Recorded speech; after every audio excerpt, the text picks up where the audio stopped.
선한 일을 하고도 심한 매질과 감옥에 갇히는 불의의 고난을 당했던 바울의 일행은 빌립보를 떠나 암비볼리와 아볼리언을 거쳐 160km 떨어져 있는 마게도냐의 주도인 데살로니가로 갔습니다.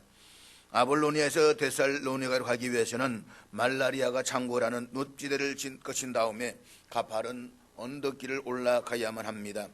가쁜 숨을 내쉬면서 언덕 위에 올라서면 아래쪽으로는 데살로니가 많이 펼쳐져 있고 정면으로는 저 멀리 언제나 만년설로 뒤덮여져 있는 올림포스 산이 우뚝 솟아 있습니다.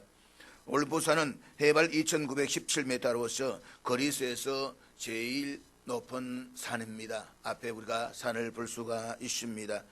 2000년 전 올림포스는 헬라 신화 속에 등장하는 신들의 거처로 알려져 있었습니다. 헬라 신화에서 최고의 신으로 불리우는 제우스의 왕자도 올림포스 산에 있는 것으로 알려져 있었습니다. 아니, 2000년 전 그리스 사람들은 헬라 신화 속에 등장하는 신들이 실제로 이 올림포스 산에 살고 있다라고 굳게 믿었습니다. 그와 같은 오랜 역사적 종교적 배경을 가지고 있는 데살로니가 도착했던 바울은 평소 자신의 습관대로 유대인 회당을 찾아가서 새 안식일에 그쳐 예수 그리스도의 복음을 전했습니다. 바울이 전했던 복음의 핵심은 범죄한 인간을 대신해서 반드시 죽으셔야만 하셨고, 또 인간을 살리시기 위해서 죽은 자 가운데서 반드시 다시 살아나셔야만 했던 예수님만이 그리스도, 즉 구원자이신 메시아다라고 하는 것이었습니다. 데살로니가에서 3주간에 걸친 바울의 설교에 대한 반응은 매우 고무적이었습니다. 그래서 헬라인의 큰 무리와 적지 않은 기부인들이 주님을 영접하고 그리스도인이 되었습니다. 올림포스 산이 지척에 있기 때문에 그 어떤 도시보다도 더 헬라 신화가 판을 치는 우상의 도시 데살로니가에서 그와 같은 구원의 역사가 일어났다라고 하는 것은 기적과도 같은 일이었습니다.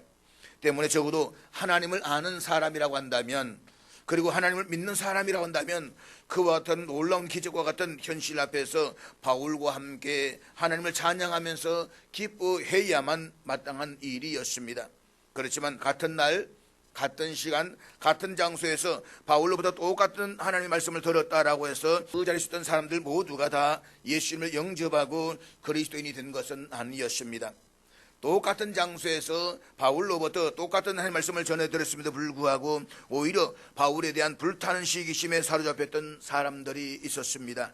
그런데 그들은 하나님을 전혀 모르는 이방인들이 아니었습니다. 그들은 스스로 하나님의 선민임을 자처하면서 누구보다도 하나님을 더 잘 알고 더 잘 믿는다는 자부심을 지니고 있었던 유대인들, 그 유대인들 가운데에서도 지도급에 속하는 종교 지도자들이었습니다. 본문 5절에 보면 바울의 전도 결과에 시기한 유대인들은 저자 어떤 불량한 사람들을 데리고 떼를 지어 성을 소동하게 했다라고 했습니다. 여기서 우리말로 저자는 일반적으로 장터, 시장을 의미합니다. 그러나 본문에서 저자는 도시의 중앙에 있는 광장으로서 시장뿐만 아니라 공공건물도 자리 잡고 있고 재판이나 대중 집회도 열렸던 한 도시의 중심지 역할을 하던 중앙 광장을 의미합니다. 옛날에 지금이나 이런 시장이나 광장에는 무력으로 서민들을 위협해서 덩쳐먹고 살아가는 조폭들이 있었습니다. 시기심에 휩싸인 유대인들이 저자 있는 이 난폭한 불량배들을 동원했다라고 하는 것은 요즘 말로 표현하면 중앙 광장을 장악하고 있던 조폭들을 동원했다라는 말입니다. 그들은 거칠고 사나운 이 조폭들을 끌어모아서 함께 떼를 지어 시가지를 누비고 다니면서 소동을 피웠습니다. 그렇게 한 것은 공포 분위기를 조성해서 자신들이 하고자 하는 일들을 어느 누구도 제지하지 못하게 하기 위함이었습니다. 인간이 자신이 목적하는 바를 위해서 저작거래 폭력배들을 동원하는 이 사악한 짓은 인간의 역사만큼이나 오래된 것이었습니다. 그리고 이와 같은 사악한 방법은 2000년 전이나 지금이나 변한 것이 하나도 없습니다. 지금도 거리의 조폭들을 동원해서 무력과 협박으로 자신이 원하는 목적을 이루는 불의한 사람들이 많이 있습니다. 그런데 오늘 본문에서 유대인들은 소위 경건하다고 하는 종교 지도자들이었습니다. 따라서 그들은 누구보다 앞장서서 불의와 폭력을 추방해야 할 사람들이었습니다. 그렇지만 그들은 자신들의 목적을 달성하기 위해서 너무나도 쉽게 돈을 써서 불량배들을 동원했습니다. 그들에게는 이성도 없었고 믿음도 없었고 또 자기들이 그것도 소중하게 여기는 율법도 없었습니다. 하나님을 경외하는 유대인으로서 더구나 종교 지도자로서는 결코 해서는 안 될 일이었다는 것입니다. 바울은 훗날 데살로니가 교인들에게 보낸 두 번째 편지에서 이 당시를 회상하면서 데살로니가후서 3장 2절에 이렇게 말씀하고 있는데 우리 같이 보도록 하겠습니다. 다 같이 읽습니다. 시작. 또한 우리를 부당하고 악한 사람들에게서 건지시옵소서 하라. 믿음은 모든 사람의 것이 아니니라. 본문에서 바울이 말한 부당하고 악한 사람들은 폭력배들을 동원하여서 복음의 방해했던 유대 종교 지도자들을 가리킵니다. 이들을 가리켜 바울은 말하기를 믿음은 모든 사람의 것이 아니다 라고 말했습니다. 그렇습니다. 믿음은 분명히 하나님의 선물입니다. 그렇지만 모든 사람이 다 받을 수 있는 것은 아닙니다. 믿음은 하나님의 선택을 받은 특별한 사람들에게만 주어진 하나님의 선물입니다. 따라서 하나님의 말씀을 듣는다라고 해서 모두가 다 하나님을 믿는 것도 아니고 스스로 하나님을 믿노라고 고백을 하는 사람이라고 해서 실제로 그가 하나님을 믿는다라고 말할 수도 없다는 것입니다. 이것은 바울이 데살로니가에서 자신의 삶으로 확인했던 사실이었습니다. 그런데 그와 같은 현상은 오늘날에도 결코 예외일 수가 없습니다. 가만히 보면 우리들 주변에는 스스로 하나님을 믿는다라고 고백하지만 실상 하나님과는 전혀 무관한 삶을 살아가는 자칭 그리스도인들이 많이 있습니다. 일상의 생활을 사는 말과 행동과 저들 생각하고 계획하는 것들을 보면 본문의 유대 종교 지도자들보다 훨씬 더 흉악한 사람들이 있습니다. 그러면서도 주일이 되면 그들은 어김없이 교회에 나와서 가장 믿음 있는 양 그렇게 거룩한 척 행동을 하고 있다는 것입니다. 사실 오늘 한국교회의 부흥과 성장을 가로막고 있는 사람은 하나님을 믿지 않는 세상 사람들이 아니라 교회 안에 있는 이와 같은 가식적이고 위선적인 사람들입니다. 이런 사람들로 인해서 오늘 한국교회는 세상으로부터 개독교라고 하는 비판과 조롱을 듣고 있습니다. 이런 사람들은 자기가 바라는 목적을 이루기 위해서라면 본문의 유대 종교 지도 같은 사악한 행동을 조금도 주저하지 않습니다. 그렇지만 우리가 기억해야 하는 사실은 이런 사람들은 역사의 마지막 때 우리가 이 땅에서의 역사의 삶을 마치고 하늘에서는 그날 지엄한 심판이 기다리고 있다는 사실입니다. 그리고 우리 주님께서는 이런 사람을 향해서 분명하게 말씀하셨습니다. 나더러 주여 주여 하는 자마다 다 천국에 들어갈 것이 아니요. 결국 시기심에 사로잡힌 그들은 바울을 잡으려고 불량배들과 함께 야손의 집을 덮쳤습니다. 야손이 바울의 일행에게 자기 집을 유숙지로 제공했기 때문에 바울과 실라가 그곳에 있는 줄을 알고 붙잡아서 사람들 앞에 끌어내기 위함이었습니다. 그렇지만 바울의 일행을 찾아내지 못한 유대인들은 대신에 그 집주인 야손과 그때 그 집에 있었던 믿음의 형제들을 붙잡아서 데살로니가 업장들 앞으로 끌고 갔습니다. 여기서 우리말로 업장들이라고 하는 헬라어는 도시의 통치자라는 의미입니다. 유대인들은 야손과 믿음의 형제들을 개 끌듯이 통치자들 앞으로 끌고 갔습니다. 그리고 큰 소리로 그들을 고발했는데 그것이 앞에 있는 본문 6절 말씀입니다. 발견하지 못하며 야손과 및 형제들을 끌고 업장들 앞에 가서 소리 질러 이르되 천하를 어지럽게 하던 이 사람들이 여기도 이르매. 천하를 어지럽게 하던 이 사람들, 저는 유대인이 제기했던 이 혐의를 좋아합니다. 복음은 조용히 소리 없이 들어가서 그 도시를 뒤집어 놓는 능력입니다. 복음을 영접한 어느 한 사람을 인해서 그 가정이 복음화되고 그 가정을 해서 도시가 복음화되면서 도시 전체를 뒤집어 놓습니다. 그렇기 때문에 천하를 어지럽게 하던 사람들이라는 혐의가 오늘 우리한테 제기된다고 한다면 얼마나 엄청나고 신나는 일이 되겠습니까? 우리 말미암아서 이 언양도성을 뒤집어 놓았다, 이 말을 들으시더라도 얼마나 좋겠습니까? 또 우리 주님께서 얼마나 기뻐하시겠습니까? 다만 유대 종교 지도자를 고발한 그 혐의가 정확하게 맞지는 않습니다. 오늘 본문에서 우리말로 어지럽게 하다라고 번역된 헬라어는 전복하다, 뒤집어 놓다라는 의미입니다. 따라서 불량배들을 동원한 유대인들이 바울의 일행을 가리켜서 천하를 어지럽게 하는 사람들이라고 고발을 했다고 하는 것은 바울의 일행이 로마 제국을 전복시키는 반역자들이다라고 고발했음을 의미하는 것입니다. 그래서 천하를 어지럽게 하던 이 사람들, 이란 본문을 유진 피터슨의 메시지 성경에서는 이렇게 번역하고 있습니다. 이들은 세상을 무너뜨리는 자들입니다. 그러나 이것은 사실이 아닙니다. 바울에는 결코 세상을 무너뜨리지 않았습니다. 오히려 무너진 세상을 똑바로 돌려놓고 있었습니다. 그때나 지금이나 세상은 엉망진창입니다. 사람들은 영적인 것보다 물질인 것들에 훨씬 더 많은 가치를 두고 있습니다. 의로운 것보다는 불의를 더 좋아합니다. 그러므로 바울의 일행들에 대한 그 적절한 의미는 이 사람들이 세상을 똑바로 돌려놓았다라고 하는 것이 될 것입니다. 그리고 이 혐의는 오늘 우리 모두가 세상으로부터 반드시 들어야 하는 소리입니다. 잊지 마십시오. 복음은 세상을 망하게 하는 것이 아니라 무너진 세상을 회복시키는 능력입니다. 죽어가는 영혼을 새롭게 하고 가정을 세우는 능력입니다. 죄악으로 타락한 도성을 거룩한 도성으로 회복시키는 유일한 길인 것입니다. 우리는 이 복음을 자랑스러워해야만 합니다. 그리고 이 복음을 세상 사람들이 전할 수가 있어야 되는 것입니다. 그래서 우리로 말미암아서 이 세상이 다시금 세워지는 역사를 우리가 볼 수가 있어야 되는 것입니다. 그런데 우리가 본문에서 주목할 만한 사실은 바울의 일행들에 대한 유대 종교자들의 고발 내용은 종교적인 것이 아니라 지극히 정치적인 것이었다라고 하는 것입니다.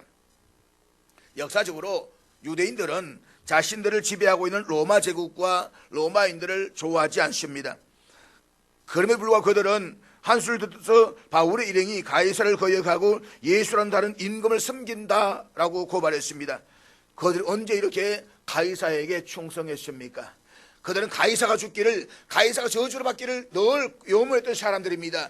그런데도 불구하고 그들은 자기 목적을 달성하기 위해서는 마치 자기들의 로마 황제의 가이사의 충성인 것처럼 그렇게 가장하고 있습니다. 그들은 종교적인 문제를 정치적인 문제로 끌고 갔습니다. 그들이 바울의 일행들에게 덮어씌웠던 죄명은 엄청나게 중대한 것이었습니다. 로마 황제 가이사의 명령을 거역한다면 그것만으로도 바울의 일행은 중개인으로서 능지처참을 당해야만 했을 그런 처지가 되는 것입니다. 그리고 이런 반역죄인을 야손이 자기 집으로 맞아들였다고 한다면 야손과 그의 집에 있는 믿음의 형제들도 결코 무사할 수가 없었을 것입니다. 데살로니가 통치자들은 소재지를 파악할 수 없는 떠내기 바울 일행을 체포하기 힘들다라는 사실을 깨닫고 그 더 이상 성읍을 어지럽지 못하도록 다른 조치를 취했는데 그게 바로 앞절에 있는 9절 말씀입니다. 야손과 그 나머지 사람들에게 보석금을 받고 놓아주니라. 본문에서 우리말로 보석금이라고 번역된 헬라어는 반드시 돈을 의미하는 단어가 아니라 충분한 양을 의미하는 일종의 서약서나 각서의 의미로 사용되었습니다. 그러니까 바울의 일행을 성내에서 내보내고 이 도시를 떠나 다시 돌아오지 않도록 하겠다는 조건으로 야손을 풀어주는 것입니다. 만약 야손이 이 서약을 이행하지 않을 시에는 무거운 처벌을 받겠다는 단서 조항까지 덧붙였을 것입니다. 그래서 그와 같은 소요가 이 성 안에서 두 번 다시 일하지 않겠다라는 그런 내용이었을 것입니다. 한편 바울이 데살로니가를 떠난 이후에 이제 막 시작한 데살로니가 교회는 상당한 고난을 받게 됩니다. 데살로니가 전서를 읽어보게 되면 데살로니가 교회는 바울이 복음을 전할 적대적이던 유대인들로 인한 하나의 핍박과 또 그 도시의 이교도로부터 적심한 고난을 당해야만 했습니다. 그 소식을 고린도에서 듣게 된 바울은 데살로니가 교인들에 대한 안타까운 마음을 담아서 편지를 쓰게 되는데 그것이 데살로전서 2장 17절과 18절 말씀입니다. 형제들아, 우리가 잠시 너희를 떠난 것은 얼굴이요 마음은 아니니 너희 얼굴 보기를 열정으로 더욱 힘썼노라. 그러나 바울은 한 번 두 번 너희에게 가고자 하였으나 사탄이 우리를 막았도다. 그러니까 바울의 일행이 데살로니가 떠난 뒤에도 유대인들은 이교도들과 결탁을 해서 믿음의 형제들을 계속 괴롭혔습니다. 그래서 바울은 다시 데살로니가를 찾아가서 고난 중에 있는 믿음의 형제들을 위로하고 권면하고 격려해주고 싶었습니다. 그렇지만 사탄이 막았다라고 했습니다. 여기서 사탄이 막았다라고 하는 말이 바로 오늘 본문의 배경을 가리키고 있는 것으로 보여지고 있습니다.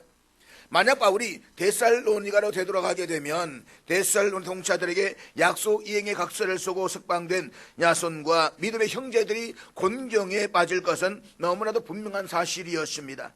그래서 바울은 아덴에서 자기 대신에 믿음의 아들 디모데를 데살로니가로 보내었습니다. 그렇게 함으로써 자기 대신에 디모데로 하여금 데살로니 교인들을 만나서 그들의 믿음을 북돋아 주기 위해서였다는 것입니다. 그와 같은 상황에서 오늘의 본문은 밤에 형제들이 곧 바울과 실라를 베레아로 보내리라는 말씀으로 시작이 됩니다.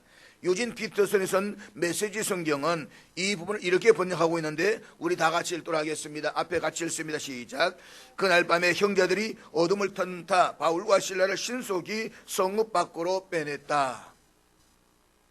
본문에서 밤에 곧 이란 이 두 단어가 그날 그 순간에 긴박함이 얼마나 심했는지를 실감있게 그 정황을 우리들에게 전해주고 있습니다.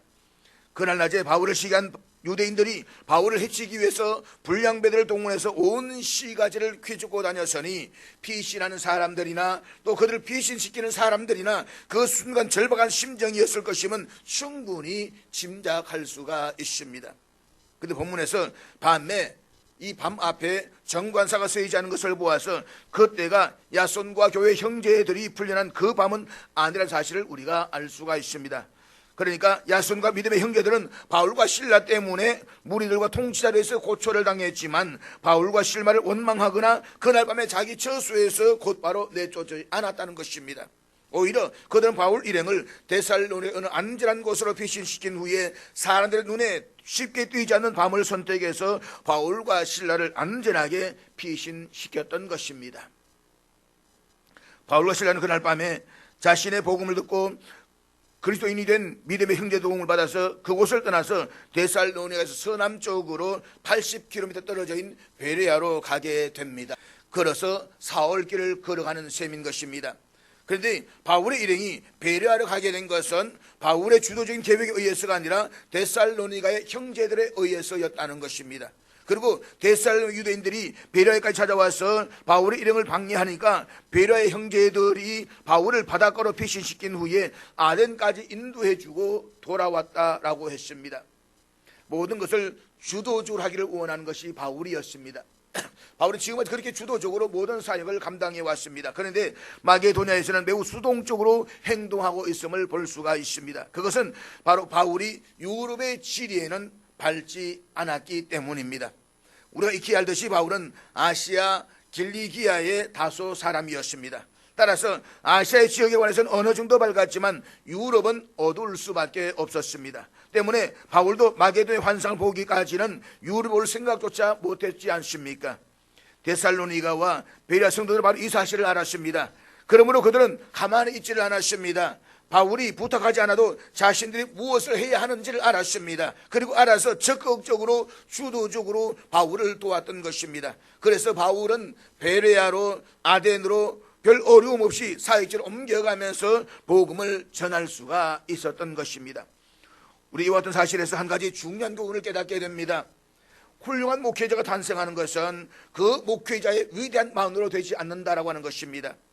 혼자서 결코 훌륭한 목회자가 나올 수가 없습니다. 시대가 영웅을 만든다라는 말이 있듯이 옆에서 돕는 성도들의 이와 같은 자발적인 도움이 반드시 있어야만 됩니다. 이것은 성경과 역사에 등장하는 모든 믿음의 지도자들이 볼 수 있는 공통적인 현상입니다. 그리고 이것은 저에게도 절대적으로 필요한 사항이기도 한 것입니다. 저는 많은 부분에서 참으로 부족한 사람입니다.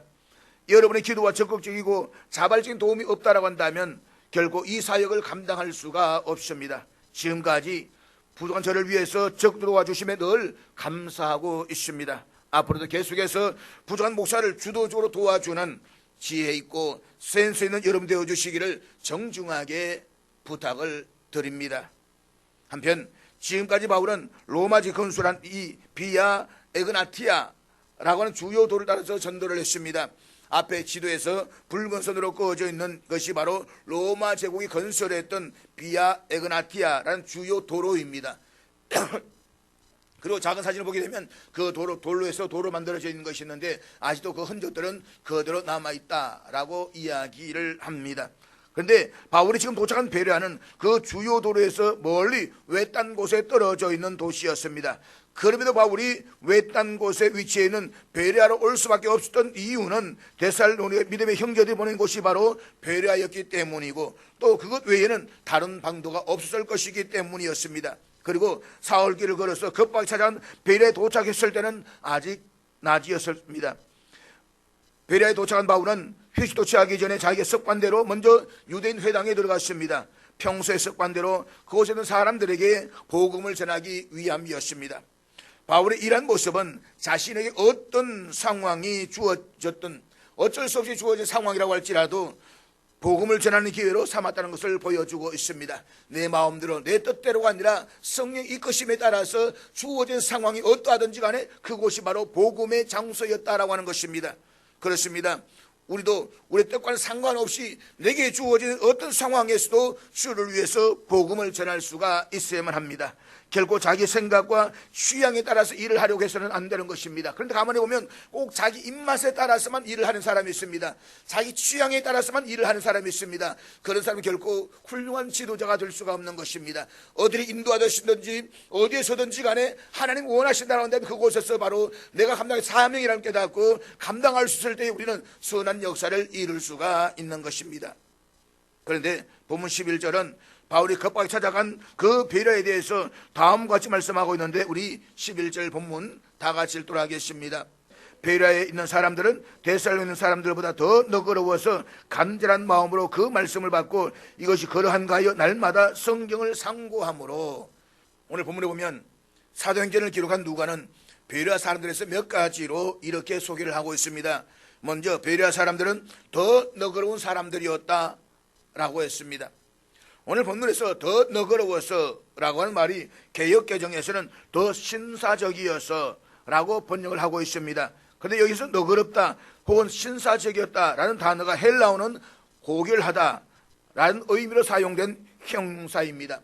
공동번역에 보게 되면 이 너그러운 말을 마음이 터인 사람이라고 번역을 하고 있습니다. 한마디로 마음이 기뻐서 다른 사람과 관계에서 확 터인 사람이다 이 말인 것입니다. 따라서 너그러운이라는 말은 편견이 없다는 말입니다. 편견은 무지의 자식이라는 말이 있습니다. 자기가 가진 경험과 자기가 가진 지식만을 고집합니다. 그런 사람은 앞뒤가 꽉 막혀 있습니다. 이런 사람과는 대화가 되지를 않습니다. 그리고 이런 사람을 너그러운 사람이다 라고 말하지는 않습니다. 사람이 너그럽다라고 하는 것은 넓은 아량이 있고 상대방을 배려할 줄 안다는 말입니다. 이것은 후천적인 것이 아니고 선천적으로 성품이 고상한 사람들을 말하는 것입니다. 그러니까 이 말의 의미를 좀 더 깊이 생각해 보면 베레아 사람들은 천성적으로 심성이 좋다 이 말인 것입니다. 그런데 여기에는 상대가 있습니다. 데살로니가 있는 사람보다 더 너그러웠다라고 말입니다. 사실 본문 앞에서 보면 데살로니가 사람들의 성품에 관해서 이야기하고 있습니다. 그들은 거칠고 편협하고 생각이 부정적이었다라고 했습니다. 그래서 일을 성사시키기보다는 방해하고 어그러뜨리는 일을 했습니다. 그렇지만 베레아 사람들은 너그러웠다라고 증거하고 있습니다. 그렇다면 사랑하는 여러분, 여러분은 다른 사람들보다 더 너그럽다는 말을 들을 수가 있겠습니까? 세상에 나갔더니 야, 그 사람 참 좋더라, 참 마음이 확 트였더라, 그런 이야기를 듣고는 있습니까? 그리고 우리 언약영신교회 성도들은 다른 사람 더 너그러웠다라는 말을 들을 수가 있을까요? 저는 우리 모두가 다른 사람들보다 더 너그러운 믿음의 성도들이 되어서 하나님과 사람들 앞에서 아름답고 멋진 신앙생활을 할 수 있기를 주의 이름으로 축복합니다. 둘째로 베레아 사람들은 간절한 마음으로 하나님의 말씀을 받았던 사람들이었습니다. 베레아에 있는 사람들은 간절한 마음으로 말씀을 받고 이것이 그러한가 하여 날마다 성경을 상고함으로. 천성적으로 마음이 바탕이 고상했던 베레아 사람들은 바울이 전하는 복음의 말씀을 근성으로 듣지 않았습니다. 그들은 바울이 전하는 복음의 말씀을 간절한 마음으로 받아들였습니다. 여기에서 우리에게 말로 간절한이라는 헬라어는 열망하여 사모하다, 심히 매우 좋아하다 라는 의미를 가지고 있습니다. 그러니까 그들은 하나님의 말씀을 열망하면서 사모했다는 것입니다. 그런가 하면 베레아 사람들은 하나님의 말씀을 집중적으로 들었습니다. 마음을 다하고 뜻을 다해서 하나님의 말씀을 들었다는 말씀인 것입니다. 우리가 예배를 잘 드리고 신앙생활을 잘 하는 것도 얼마나 간절한 마음으로 하느냐가 중요한 것입니다. 그러면 사랑하는 여러분, 마음을 다하고 뜻을 다하여 집중적으로 하나님의 말씀을 들으시기를 바랍니다. 하나님의 말씀을 간절히 사모하시기 바랍니다. 우리는 하나님의 말씀을 들을 때에 마음을 집중해서 간절한 마음으로 들을 수가 있어야만 합니다. 그래야 하나님의 역사를 경험할 수가 있고 신앙생활의 성장을 이룰 수가 있는 것입니다. 베레아 사람들은 진리에 대해서 그렇듯 자발적인 열정을 지니고 있을 정도로 고상한 성품의 사람들이었습니다. 그러나 그들은 간절한 마음으로 바울이 전한 복음의 말씀을 받아들이는 것으로 그친 것이 아니었습니다. 그들은 바울의 설교를 듣고 이것이 그러한가에서 날마다 성경을 상고했다라고 했습니다. 여기서 우리말로 상고하다라는 헬라어는 본래 자세하게 골라내다, 채를 쳐서 가려내다 라는 뜻을 가지고 있습니다. 그러니까 농부가 채를 가지고 껍데기와 알곡을 가려내듯이 그들은 바울의 구와 신라가 전하는 복음의 내용을 뒷받침한 성경의 내용을 찾아가면서 가려냈다는 것입니다. 베레아 사람들이 깊이 상고했던 성경은 당시에 신약 성경에 기록되어 있기 전이었기 때문에 구약 성경이었습니다. 그들은 바울이 전하는 예수, 인간의 죗값을 대신 치르기 위해서 반드시 죽으셔야만 했고 또 인간을 살려서 죽은 자 가운데서 반드시 살아야만 했던 그 인간 예수, 나사렛 예수가 자신들이 지니고 있는 구약성이 정언하는 메시아가 맞는지를 확인하기 위해서 성경을 상고했다는 것입니다. 그들이 이처럼 날마다 성경을 깊이 상고했던 것은 단순히 자신들의 지적인 호기심이나 신학적인 관심을 충족시키기 위함이 아니었습니다. 본문 11절을 우리 다 같이 한번 보도록 하겠습니다. 그 중에 믿는 사람이 많고 또 헬라의 귀부인과 남자가 적지 아니하니. 그러니까 그들이 날마다 성경을 깊이 상고했던 것은 성경이 전한 하나님의 말씀, 성경을 바탕으로 바울이 전한 예수의 복음의 말씀을 믿고 그 복음의 말씀을 쫓아 살기 위함이었습니다.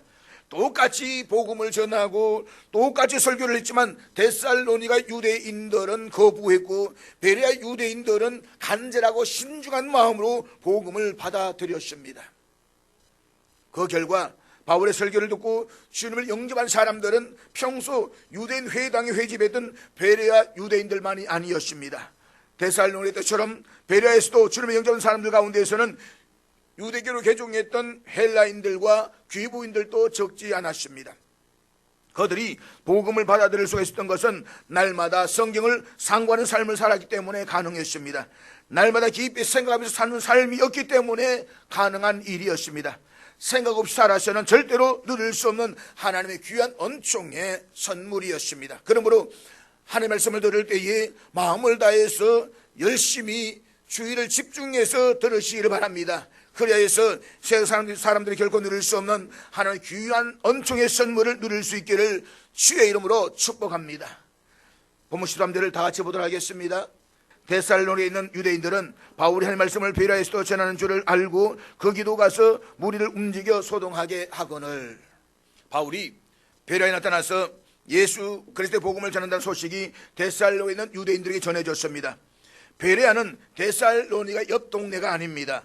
베레아는 데살로니가에서 약 80km 떨어진 곳으로서 걸어서 사흘길에 가야 되는 먼 곳이었습니다. 그럼에도 데살로니 유대인들은 바울이 베레아에 나타났다는 소식을 접함과 동시에 또다시 바울에 대한 분노에 사로잡히고 말았습니다. 그래서 그들은 때를 지어서 사흘길을 걸어서 베레아로 단숨에 쫓아왔습니다. 그리고 물을 움직여서 소동하게 만들었습니다. 다시 말해서 베레아 시민들을 충동질해서 소동을 일으키게 했다라고 하는 것입니다. 그들은 자신들이 시기하는 바울을 제거하는 일에 그토록 열심이었습니다.